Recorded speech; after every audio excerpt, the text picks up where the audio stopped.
Well, hello. It's time for another exciting episode of Pens in Use. This is the show where I talk about the fountain pens and inks I've been using throughout the week. And behind me, they're harvesting corn. So I just couldn't resist this as a backdrop for the opening. So let's dive into it.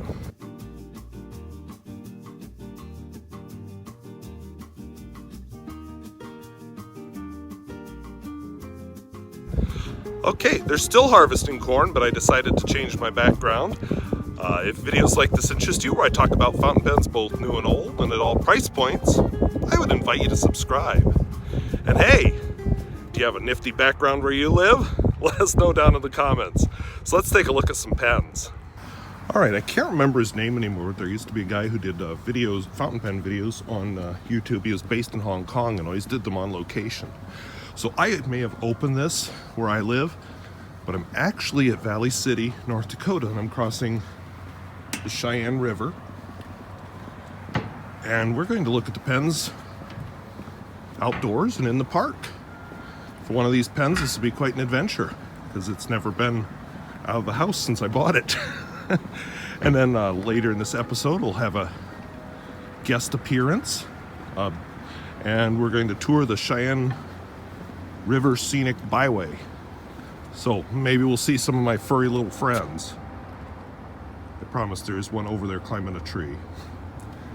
So I just need to find somewhere to sit down and write. Okay, we're gonna go off-roading because I see a picnic pavilion over here, and although we're roughing it because we're outdoors and not roughing it that much, these pens are gonna sit on a surface and I'm gonna have a table. So while I'm here, a little bit of a playground. If we finish early, maybe we can go play. And over here, yeah, flood protection. Apparently the wire fence there can be removed and solid barriers can be put in to help protect the city from floodwaters. If the park floods, I mean, it's probably a little inconvenient, but oh well. And I have taken you through Valley City before, so I won't do that again. But you're here for some pens, so let's look at some pens. So there used to be a guy who, in Hong Kong, who would do all of his pen videos in person on location in different places in Hong Kong. So that's what I'm going to do, because my car is sitting in a garage right now getting new tires, because that was fun. So the pens I brought with me, and again, I've got a special guest, so that's why. From left to right, I have my Centropen 1000820. I have my, what the heck is it? Oh, Sailor Mini. I have a Senator President. I have a Pilot E95S, Lamy 80, Aurora 88, Lamy 2000, which was in my shirt pocket. I have PenBBS 487, Reform 4328, Waterman Hemisphere, Parker Jotter, Platinum Izumo, which is the pen that's never left the house before. Hiding in here, the Waterman Reflex, and finally the Senator President. My guest gave me some paper, and I can't remember what it's called. But here it is. Let me see if I can find a preview so I know what the heck I'm looking at. I can't see myself. Okay, so I don't remember what this paper is, but with this kind of picnic table, I think it's a good thing we're doing this with fountain pens. So the first pen is this Czechoslovakian beauty, the Centropen 1000820. Some of these, it turned out last night, did not enjoy riding in the car, so we'll see how this goes. So today is, oh yeah, that's going to be annoying no matter what, October 22nd, 2021. So let me see if I've got something in my bag I can put under it. I've got a notebook.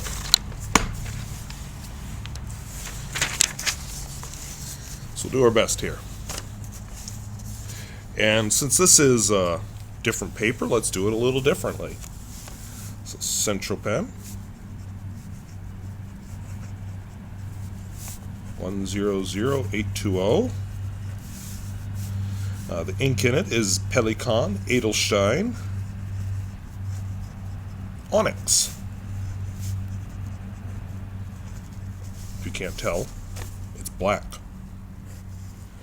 I guess we'll do this thing anyway. Ooh, wants to railroad. This pen did not like traveling in the car, I noticed.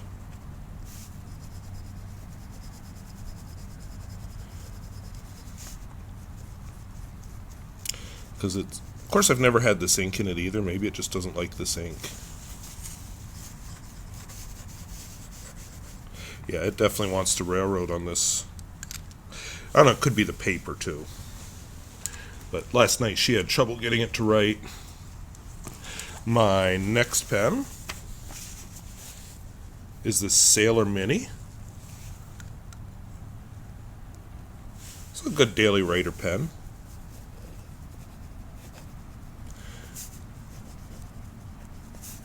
And of course this has a fine nib, and the ink in it is supposedly Sailor Blue. I say supposedly because it looks more like a blue-black to me.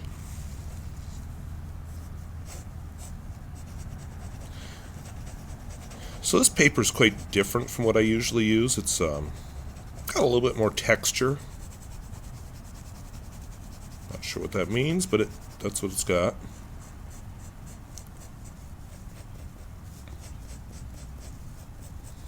I suppose it comes down to what you write. My guest has very, very nice handwriting and does a lot of almost calligraphy, but not quite. Whereas I'm more of I just write.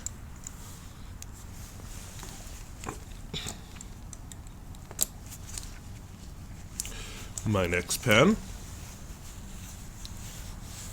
is a Senator President with Ukrainian writing from the, oh come on, focus, from the Ukrainian Ministry of Coal.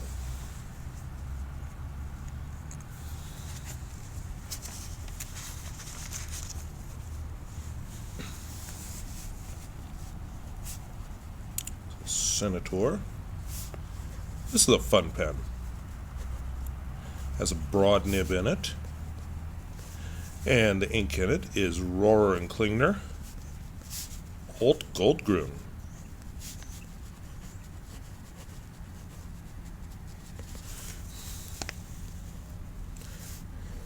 It's going to bother me that I can't remember that Hong Kong guy's channel name. If I had internet where I'm at, I'd search him up, but I don't. Well, I probably do on my phone. It doesn't matter. Hong Kong based anyway. So that's the Senator President.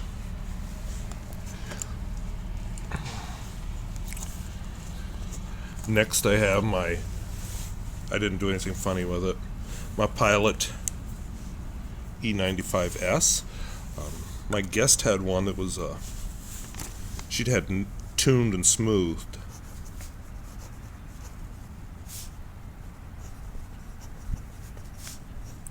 Mine had nothing done to it. The ink in it is a really good question. I don't remember what the ink is. And I can't... Can I look it up? Let's see if... Oh, sorta. Colorverse Golden Record. Yeah, I wouldn't have guessed that. And it's an ink I haven't really cared for, but it actually looks good in this pen. Exhibits some shading, some color change, and it's just a bit more exciting than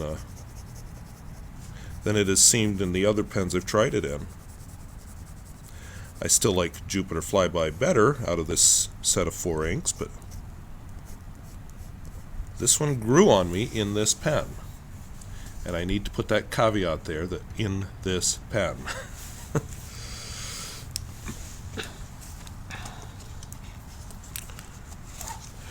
Okay, this is one I brought with me just specifically to show my guest. This is a Lamy 80 with a very, very fun double broad nib. So if you're trying to use up ink in a hurry, this would be a great pen to have.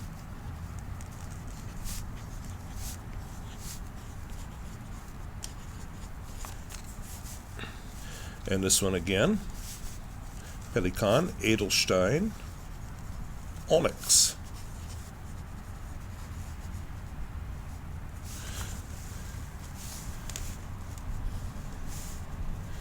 It's I usually use the Pelikan Brilliant Black, but I do have this.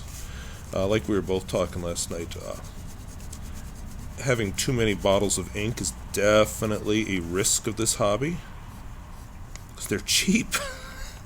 And you totally change your pen just by putting a different ink in it, and then one day you look up and say, holy cow, I'm going to be dead before I use all these up. Whoops. I will say that the wind has been very well behaved today so far, so I wasn't sure if I'd be able to do this. I was going to do it last night, but then I was tired, so I went to bed. This is an Aurora 88 vintage, probably from the late 40s, early 50s.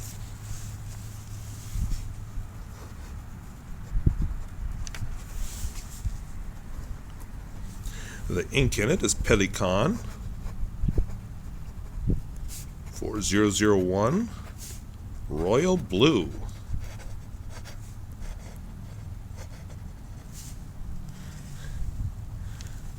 Speaking of cheap inks, this one's definitely on the lower cost end. Hopefully you're not getting too much wind noise. If you are, I will see when I edit if there's any way I can deal with that, but there may not be.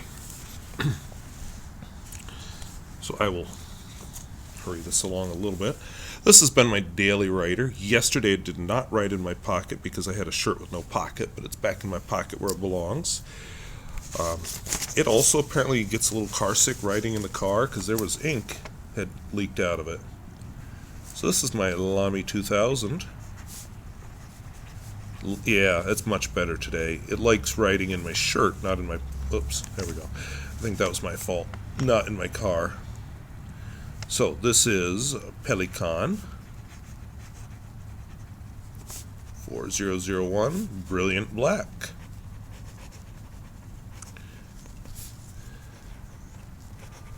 Might be fun one of these days to compare the Brilliant Black in the same pen to this Edelstein Onyx,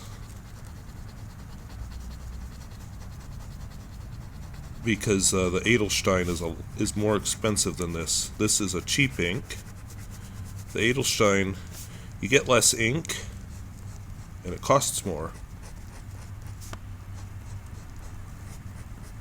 Whee! Whoops. It's rotated.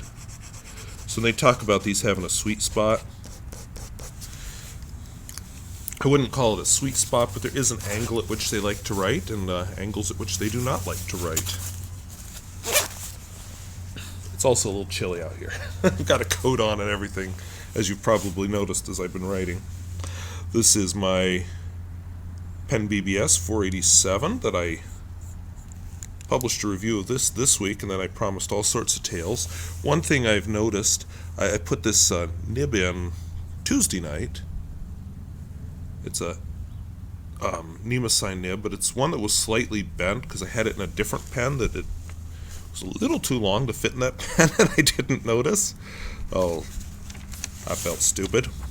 Oh, and maybe we don't want to write. There we go. So 487 has a broad Nemosine nib in it. Another fun thing with fountain pens, you don't like the nib, you switch it out. I mean, it doesn't work with every pen, but a lot of them it does. And why? I don't know, but it also has Edelstein Onyx. Because I thought to myself as I'm leaving the house, I should bring along a bottle of ink just in case. And what's the first one I grab? Pelikan Edelstein Onyx.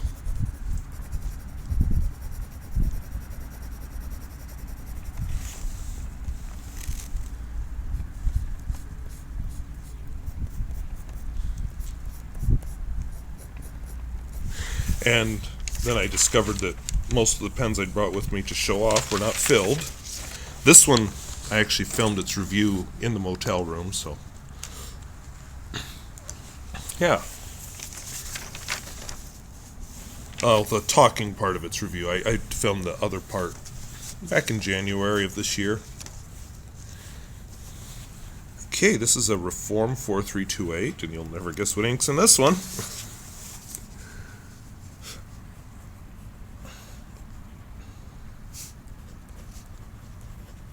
And it has one of those fun vintage Bach nibs on it. Let's set the pens on the top half of the paper, because now I've got a sale here. Form 4328. Yep.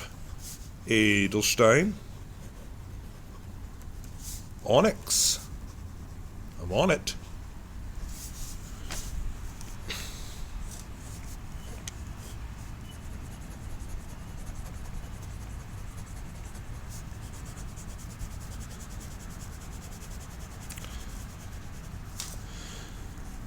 It's not a bad black, it just is unlikely to ever be my daily writer just because it's expensive, and the bottles are pretty. They're poorly designed because they're not very deep. My next pen was a kind of a fun discovery at school this week. I had brought it to school last year. Last year during the COVID thing, I had my school pens and I had my home pens, and this was a school pen. Had Baystate blue in it, but I set it in the pencil cup there and didn't use it. And it just sat there all summer and this fall till this week. And I picked it up. I mean, it's not writing the greatest. I think I'm going to wash it out when I get home. It's a Waterman Hemisphere. Move my notebook under it. With a fine nib. And the ink in it is Noodler's Baystate blue. So again, I will wash it out when I get home, because that long is a long time to leave any ink in it, especially one as naughty as this one. But I was impressed by the fact that the pen writes at all after that many months of sitting upside down in a cup.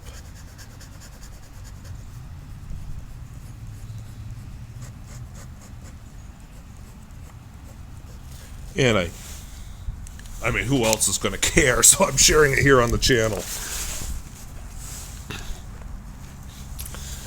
This is my Parker Vector.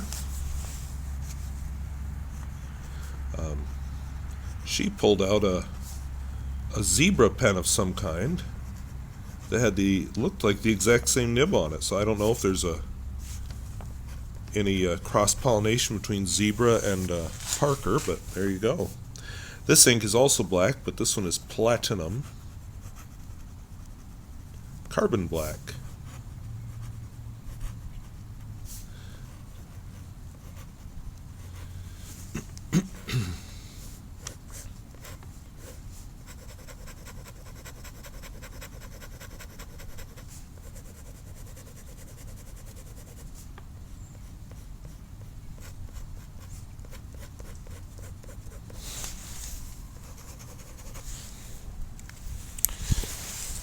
Not an exciting pen, but it's a good pen. I still have inked up my Waterman Reflex, although that is going down. Because this is a surprisingly fun pen. I believe it's a medium nib. The ink in it is Rohrer and Klingner. And I gotta try their Salix next. But this is Scabiosa, which is a nice iron gall ink.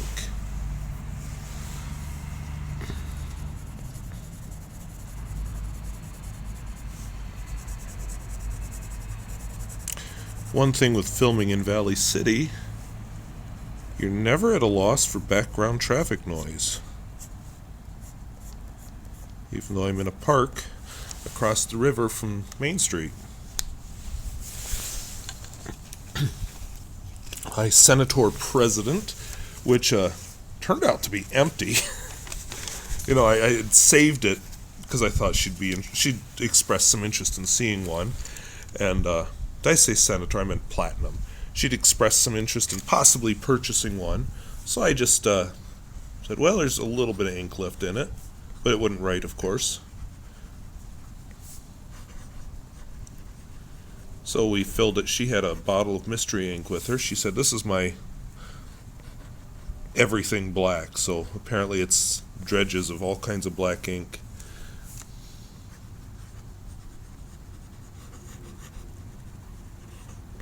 The bottle said Monteverde black, but let's hope there's no horrific chemical reactions going on here. So this cursive italic is, of course, a lot of fun because it's very broad on the downstrokes, very thin on the cross strokes. I got to use last night, what was it, an imperial grind, and there were all kinds of interesting. She does a lot more with nib grinds than I do, but there were some that had cuts up here, some that also had cuts down here. It was interesting. I'd never seen that before. My last pen, which has never been out of the house till this trip, and may never go out of the house again. So I kept it, and it's in a protective kimono,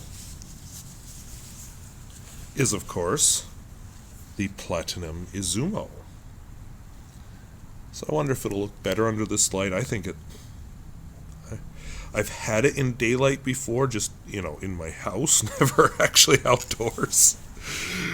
Okay, I'm going to a cross-country meet this afternoon, after I get my expensive new tires. And these pens, Izumo, these pens are going to be riding in my camera bag because I don't want anything to happen to them. And where was the laptop going to be? In my car. Am I crazy? Rohrer and Klingner. Helianthus, which is a very nice yellow. I discussed that a couple of weeks ago. We'll put this over here.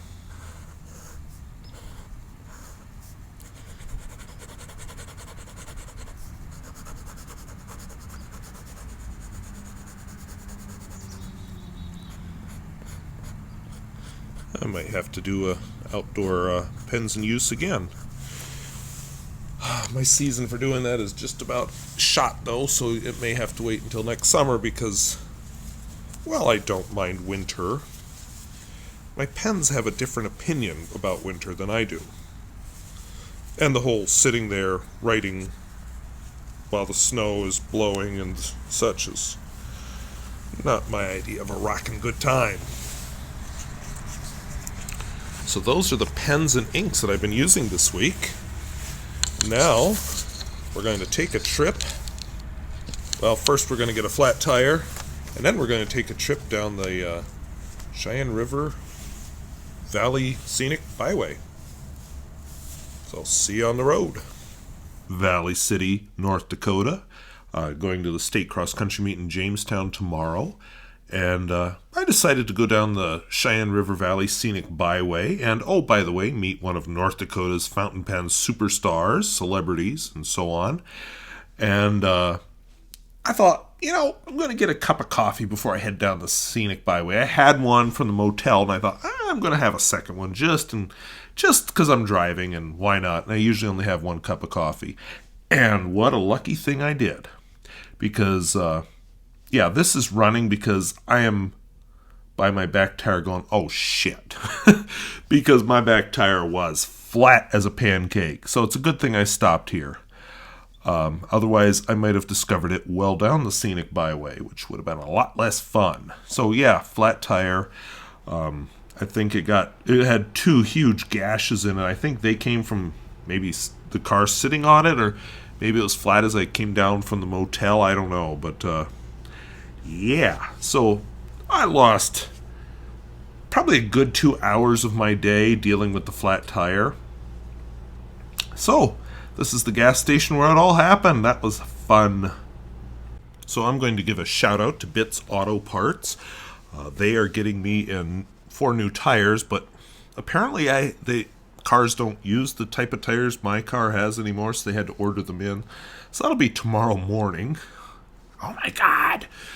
And they also couldn't help me. I got the flat tire off. Actually, I didn't get it off. I got it loosened, got it all jacked up, but I couldn't get it off because it was rusted onto my car. And so, I kicked it. People in the store probably thought I was throwing a temper tantrum. Kicked it over and over.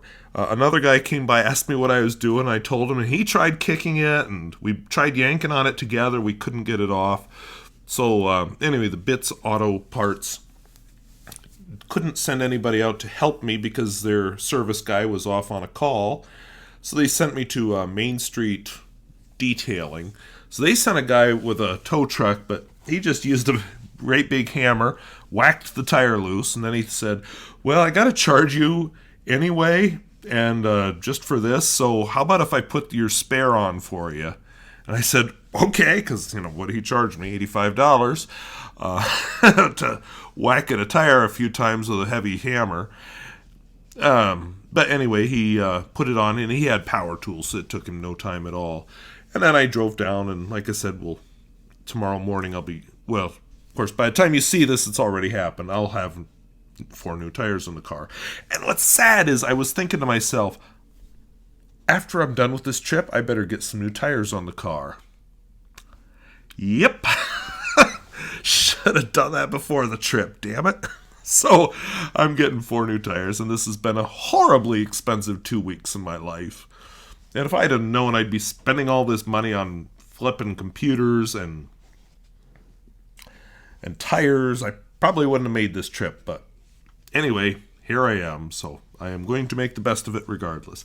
And don't tell my parents, but I made my trip on the Sheyenne River Valley Scenic Byway anyway, even though I didn't have a spare tire in the trunk. And it turned out okay, so it's okay. But, oh my God, what a day. And so my original plans failed, but, on a good point, I got to see the city of Lisbon, so didn't get in to visit ODE, but still, it was kind of fun to see Lisbon. So, enough of Valley City. Let's go take a look at the Sheyenne River Valley Scenic Byway thing. I'll put a link down in the description. One thing that struck me on this trip was how green everything was, and standing water. Where I live, everything is brown, as you saw at the beginning of the video. But my superstar guest who's coming up soon actually told me it's been very dry here, and she was talking about how the Sheyenne River is quite low, so it's all an illusion due to recent rain. They've been as dry as we are. They just they hide it better than we do in the western end of the state. But this byway is just beautiful. It goes through the Sheyenne River Valley, and it's forested and very empty. I came back in the dark, so no dash cam footage of that, and it is pitch black. It's just wonderful area. So got a surprise coming. It always strikes me how much the Sheyenne River Valley reminds me of Pennsylvania. Just forested, and you've got the river, and of course it's late fall. I think a week or two earlier it would have been a lot more familiar, but still, just a beautiful setting. If you ever get a chance to get to North Dakota, don't think it's all a flat, treeless plain, because you got Badlands where I live, you've got forest here in Sheyenne River Valley. There is all kinds of stuff in North Dakota, and there's a lot more here than you think, and a lot more pretty stuff than people think. So anyway, I continued on down this highway, and again, I've got a link down in the video description about the Sheyenne River Scenic Byway thing that I keep mispronouncing. But one important thing comes up right here. So I said a surprise. Yeah, we're coming up on Catherine, North Dakota. Catherine is a small town. Yeah, small, like as in around 50 people, maybe 60. And it's nestled in the Sheyenne River Valley. It was recently rescued. There was a dam that was kind of falling apart, is in critical condition, and it was taken out so it wouldn't end up breaking and flooding the town of Catherine. But the interesting thing, Catherine, if you really follow that road sign you just saw, and I never knew this before, I would continue on there. I mean, I always stopped in Catherine and toured it, but I always continued on down that highway. That was not the Sheyenne River Valley Scenic Byway. This is through Catherine, and it will later turn to gravel. So I have an upcoming video where I'm going to do a walking tour of Catherine, and I'm so glad I did, because while I was walking, I saw a sign out on a random gravel road about the Sheyenne River Valley Scenic Byway. Like, holy cow, I've been going the wrong way this whole time. So, yeah, so look forward to a better look at Main Street Catherine in an upcoming Pens in Use, because I'll do another Pens on the Road for that. But yeah, all these years, I have been going the wrong way, and I missed gobs and gobs of beautiful scenery. So here I am, just kind of cruising through a residential part of Catherine. Catherine is not very big. Kind of actually started myself wondering, I wonder how much it costs to buy a house in Catherine. And some of them are pretty small, and the only thing is there are absolutely no amenities in Catherine, but, you know, it's quiet. There is that. But anyway, up here, and blink and you'll miss it, but there is a sign right on the side of the road. I only saw it because I was walking, not here, but walked earlier. Right there, on the right. Sheyenne River Valley Scenic Byway. This unpaved road is the Scenic Byway. Holy cow, all these years, I missed that. So now, having a cell phone in my pocket that has, you know, a map service on it, and seeing that sign, I'm like, wow. So I found this whole new route, and suddenly a lot of things made sense to me. Like, why does it end after Catherine? Why does it just become boring prairie? Oh, because I'm not in the Sheyenne River Valley anymore. So pulled into a rest stop here. Kind of a place to rest, I guess. Well, on this gravel road, there's a rest stop, so I stopped to rest. And a couple things to see, so let's check it out. So this is a fishing access donated by the Fingal Wildlife Club. Fingal is actually a town near here. I'm not sure exactly how near, but in the area. And it talks about a dam, but I believe the dam is removed. We'll be able to take a look here in a second. But yeah, full steps and everything. Kind of impressed.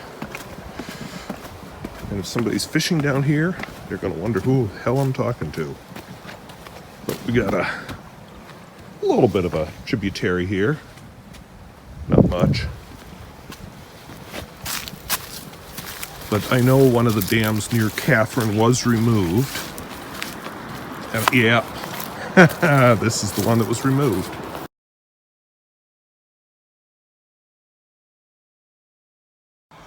Okay, I was wrong. That dam is there. Apparently there's the remains of a dam he tried to build, a guy tried to build so he could be a miller, but it was sabotaged. So the dam that's there was made by the Works Progress Administration during the 1930s. So, must be for recreation or something. So, at one time there was a dam here, but it was in what they were calling critical condition. So I'm pretty sure this is where it was. Might be wrong. Maybe that's the dam, but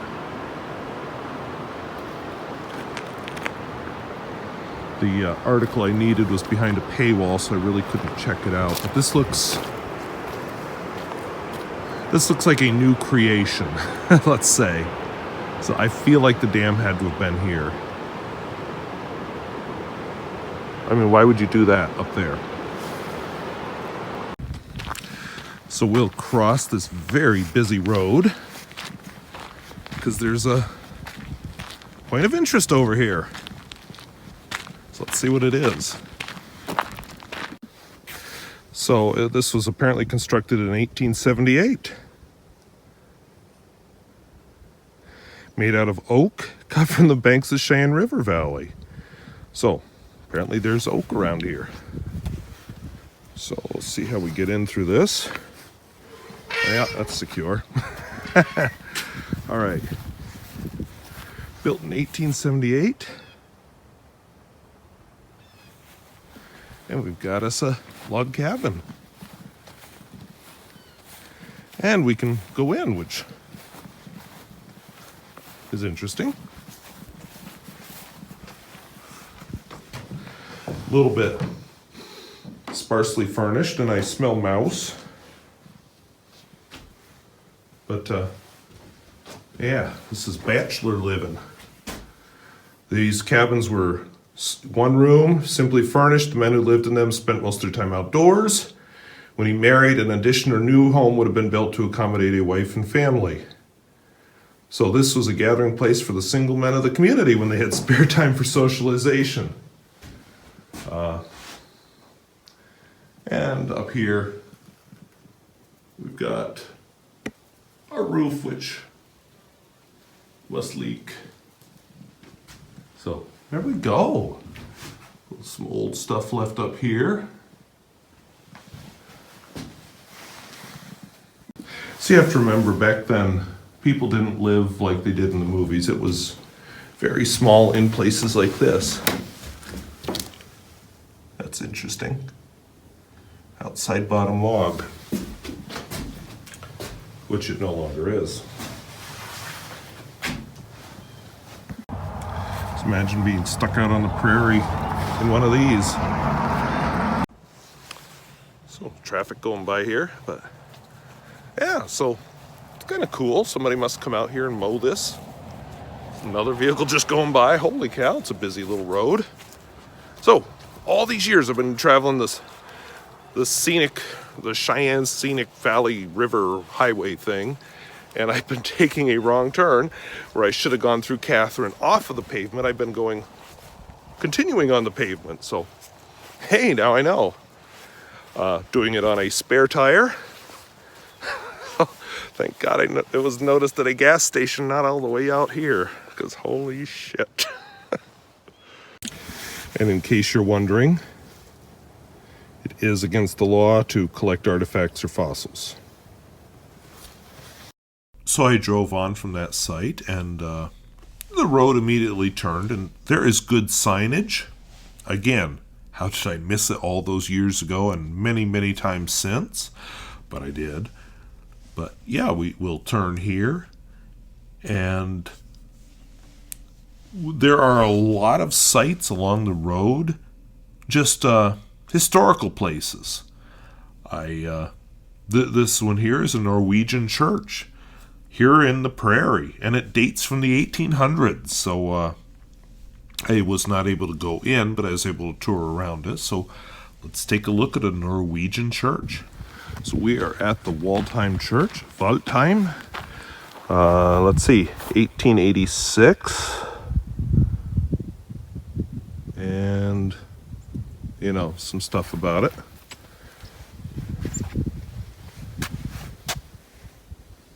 And more stuff. Okay, let's just take a look at the church. So they've got a chain link fence. There must be a bit of a congregation because it's fairly well fixed up. I mean, I'm not sure how big congregation. A lot of these churches struggle. Oh yeah, they've got, hopefully that means something to you. I'm guessing those are the dates that that the pastor is here. I don't notice the name of the church in Catherine, so I wonder if that's a different pastor. I don't remember that pastor's name. But anyway, All-Time Lutheran Church. Let's just step back a bit, because if I go close, it's going to be kind of a sucky photo. So you got some power lines in the way. Well, that's a Lutheran church from 1886. We'll walk around it. right, so a little bit closer up, you can see the cornerstone. Definitely an 1886 thing. Handicap accessible. So somebody must aerate around here. Oh, and there's a cemetery attached. I should mention that. A nice hillside beyond. But I was going to say somebody must aerate the soil because I'm stepping on all kinds of lumps in this grass. It's not smooth at all. But oh, I was kind of hoping there'd be a cool. Some of them have like an octagonal thingy on the back, but not this one. But it does have modern climate control and a little propane that's not hooked up. Okay. Some crumbling infrastructure. And yeah. And I'm guessing, if you can see the wire there, I'm thinking that has to do with lightning. And I will always wonder if I don't try this, but I'm pretty sure it's locked. Yep. So more scenery that makes me think either I need to get back to Pennsylvania or else it reminds me of Pennsylvania. One or the other. But yeah, it's just beautiful in this valley and so forested and just farmland. This is the kind of place you want to settle and, you know, grow a garden and grow a farm and so on. So I really enjoyed this. I'm so glad I found this the correct route. And here we get something a little exotic. We get hillsides covered with forest in North Dakota. Where do you see that? Okay, we have forest where I live on hillsides, but it's all ponderosa pine and so on. So this is a little different. I really, really enjoyed this so much. And yeah, just again, I can't believe I have been always taking the wrong route. And then we crossed the highway that, woo, he was fast. I guess I went this way. I don't know. I have to look at a map. But yeah, we continue on the gravel. So that's exciting. And check this out. More. Is that Pennsylvania? I don't know. So I just love the scenery. It was so much fun. Somewhere along here, which I didn't put in this video, I found a cow jumping over the fence. But check this out. Retro. Yeah, we both slowed down. I slowed down to protect his paint job. He probably slowed down to protect his own paint job, but you know, we passed each other very slowly. And then another fun church. So let's check out another 1800s church. I don't usually video outhouses, but when I do, it's because they're kind of cool looking. So there's a cool looking outhouse, where the door isn't quite shut. See? Outhouse. Now, what other fountain pen channel is going to show you an outhouse? Okay. There's probably a trick to this that I just don't see. So, I will leave it. But we got some stagnant water behind it. So, I imagine the drainage into that. Yuck. But we're behind another church. And let's just go take a look at it. Okay, so this is apparently the Preston Lutheran Church. I'm going to guess it's locked. Vehicle coming, probably thinks I'm weird. Whatever, it's a tourist area. Deal with it. Yeah, you think I'm weird. I like that. When I die, don't put up some stupid stone thing in a cemetery. I'd rather be remembered with a tree or something that will do somebody some good. And that is a long life to live. 1918 to 2020. So according to this historical plaque, This church dates from 1898. And there used to be a small community called Preston here. Kind of looks like it might be over there. Anyway, nice looking church. Simple, plain. I like it. So I did explore the community of Preston, and I have the feeling it's just a farm with several families or, children and so on, all farming in the same area, because it does not look like a town. I don't see anything left of the town, so. But yeah, still, I'm glad I saw it. It's very pretty, and I just thought, fun place to live. Take a look here at some more old stuff. This is called the Slatum Cabin. Looks like there's stuff in it, so I'll bet it's locked. Built in 1879 by a Norwegian immigrant. He became one of the most prosperous pioneers in Ransom County. Eventually it owned 1,000 acres. I'm guessing the cabin on that is this? I don't know. But anyway, let's take a look.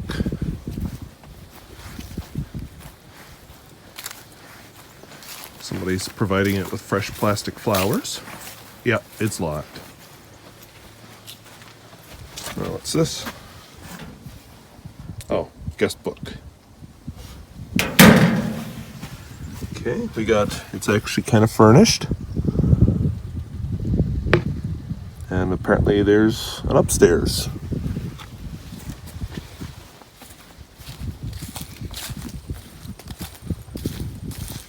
Yep, upstairs. Plastic flowers on the table. And some more stuff. And an outhouse. Oh, and the well. I'm guessing it doesn't work, but I'm not going to try it. Oh, very nicely maintained. Take a photo or two. So I will have a lot of photos to edit of this little trip, but it was fun. I am glad I toured this highway, and I'm glad I found the right way on the highway. I mean, wow. For many, many years, I have thought it just continued south of Catherine on the pavement, and no, it doesn't. So it explains a lot. And yeah, isn't this more scenic than just... Okay, let's not do comparisons, but anyway, this is very scenic and very forested and very unique in North Dakota. So my original plans for the day were quite different, and thank you, Flat Tire. I ended up, I decided, I'm going to go the whole way to the end of the Scenic Byway, and I'm very close to that here, but I ended up, first I went past Fort Ransom State Park. Fort Ransom State Park was on the agenda, but with my limited time I didn't go there, but that would have been the right turn that I just went past. So I'm going to save that for another year. But I went, yep, here I am. I went to Fort Ransom, North Dakota, which is a very interesting town. And I did some narration right here. This is the pyramid at Fort Ransom, the city of Fort Ransom. Here I'm going, I think, north at Fort Ransom. I will be back to Fort Ransom here in a little bit. But here's the part I did not plan on doing. Headed out of Fort Ransom, I went to the very, very tippy end of the Scenic Byway. Ended up in a town called Lisbon. Okay, yeah, Lisbon. Did I go visit ODE? Oh, no. I don't think ODE lives in this Lisbon. I think he lives in a different Lisbon, but... kind of a cool little town. Along the way you just get more Sheyenne River Valley. It's pretty, and I think it's awesome that they did this. I I used to live in a town called Harvey. I need to do my driving video of Harvey because I have footage now. Harvey did not look like this. Harvey was not even on the Sheyenne River Valley. It did have a park along the Sheyenne River, but it was very different from all this. But anyway, so here we are coming into Lisbon. Lisbon is just a teensy tiny bit larger than the town I live in now. We're just going past the golf course, but yeah, Lisbon has a very, very impressive main street. I actually, so last year I briefly considered a job in Lisbon. They were looking for a science teacher, and I was kind of pissed about a few things where I live now. What I finally realized is that, yeah, you're pissed about a few things where you live now, but think, squirrel, think. Part of why I was pissed is the whole COVID thing. There were a lot of things going on with COVID that honestly at most schools would have pissed me off. You know, we had local law enforcement figures who were saying, I will not enforce the mask mandate. And, oh yeah, as a school we have to enforce a mask mandate. And there's a large population where I live that does not believe in science, that honestly thinks that science is fake. So, you know, how do you enforce anything in that kind of environment? How do you follow the science? How do you do anything? And of course, when you're wearing a mask, you definitely lose authority no matter what. It just was a very frustrating environment to teach in, and yeah, I'm definitely creeped out by being surrounded by people who aren't wearing masks, and but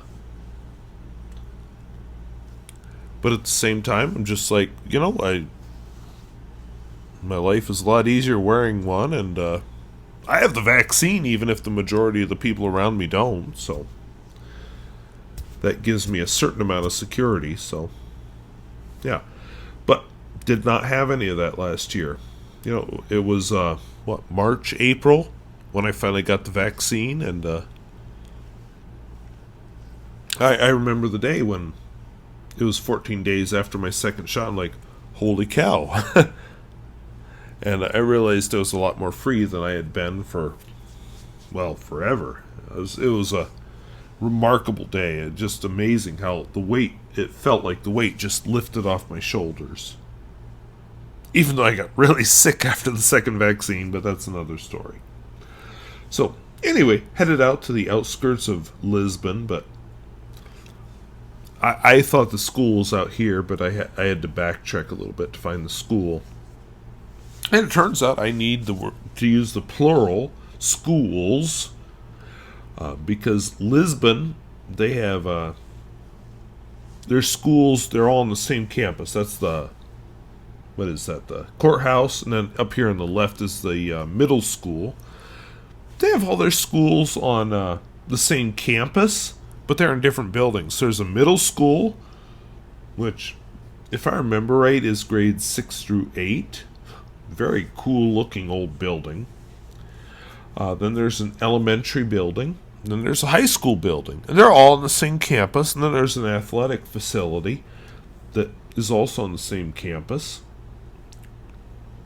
That was a very cool looking church, but I obviously did not catch it with the dash cam at all. But anyway, you head up the hill here. You've got the elementary school and the high school. And then there's that athletic campus. And then right on the border, there's also the county fair. So, yeah, the Lisbon campus is really nice. I'm impressed by it. Yeah, there's the high school.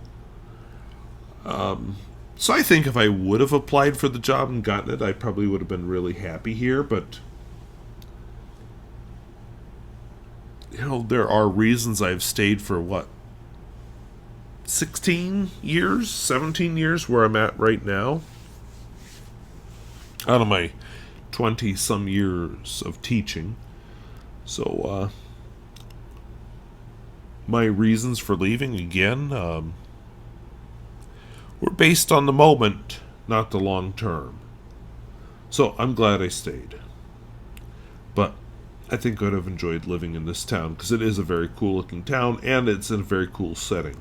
But here we are headed down to Fort Ransom, which is close to Lisbon and would have been another reason to love Lisbon. But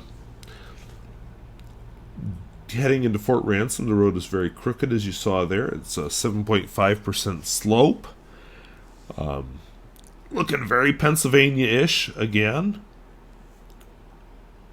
But the important thing, a small town of about a little over 100 people.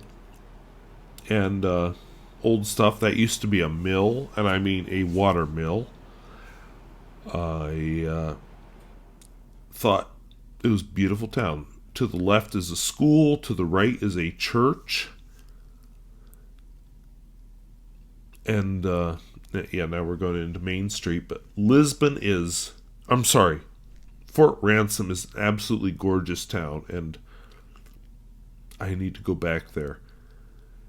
And, it's not, okay, it takes the best of being a tourist town, but it's also a town where people live and take pride. And, yeah, I think I could be very happy living in Fort Ransom. But I met up with TheMotoLisa, who is another North Dakota fountain pen person. So we spent many hours playing with pens. So here's TheMotoLisa. And I am here in Fort Ransom with TheMotoLisa, one of North Dakota's fountain pen superstars. Because there's 5 of us total, I've decided. No. That's right. So it's been fun to meet you. Yes, a very enjoyable time. I'm happy that Jason took a moment to come down and hang out with me in our tiny little town. So of course I got to meet TheMotoLisa last night down in Fort Ransom. It was sort of in the middle, kind of between where I'm staying in Valley City and where she lives. I respect her privacy. But anyway, that was kind of fun. And Fort Ransom's definitely a cool little town. It's, a little island off in the middle of nowhere. So, but it's near Fort Ransom State Park, which was on my itinerary, but with the flat tire I had, I didn't go there. Went to Lisbon instead, but ODE wasn't home. So, anyway, all in all, it was a good trip. We'll see how much time I have after my tire repair. My original plan for this morning had been go down the Sheyenne River Valley Scenic Byway again, only go the wrong way I've always gone. And then I was going to come back up through Montpelier and Ypsilanti, which are south of Jamestown, because the cross-country meets in Jamestown. But we'll see how much time I have after I do my car repair. And then, so I may just go over to Jamestown and go south. Or, there's like 22 miles of Scenic River Byway to the north. Maybe I'll take that and go over to Jamestown from there, because the actual meet's to the north of Jamestown. So I've got choices anyway, something. And yeah, right now I'm going to edit this footage together because I've got a while. They told me probably 11. So I will sit in the park, edit the footage together. Not sure when I'll get it uploaded, but if you're seeing this, it's been uploaded and I figured it out somehow. So I want to thank you for watching. And if videos like this interest you, where I talk about fountain pens, both new and old, and at all price points, I would invite you to subscribe. And I got 2 questions for you. One of them, have you met in real life a fountain pen celebrity like TheMotoLisa? And 2, what do you think about me doing pens in use, especially if I'm on the road outdoors once in a while? Let me know how this went down in the comments. So thank you for watching. Talk to you later. Bye-bye.